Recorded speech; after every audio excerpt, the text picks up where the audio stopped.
我哋嚟到滿歸呢個地方，紅豆民宿超正，我自己住咗一間 house 啦，拍緊片啊喂，出面望住咧就係一個雪景啦，咁然後咧一個超大嘅廳啦，1150尺啊，哇！我中意呢種風格喎，原木風。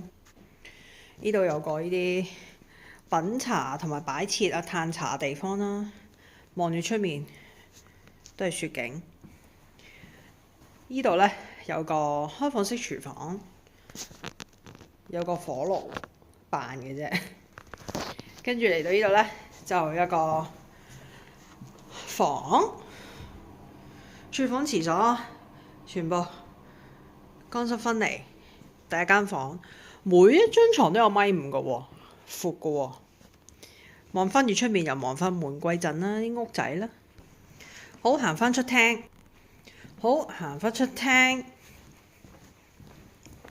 去到主人房啦。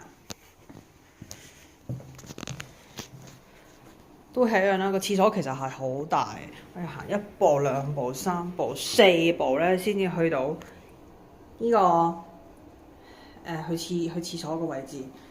咁啊，全部都係啦，好大啊廁所。房呢個就應該有1.8米床。小嘟，看音樂。暴躁的兔子的部分來了。咩料？聽一些喜歡的音樂，可以讓小杜更了解你的音樂風格哦。播緊啦。